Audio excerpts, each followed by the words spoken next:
শত আকার পূর্ণ কে করিবে, দেরি করে ফিরলে বাড়ি অভিমান কে করিবে।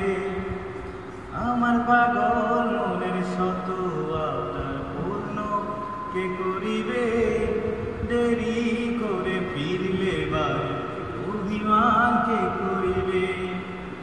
দুটি দেহ হতে তো পারে, একটা ছিল আত্মা, জনম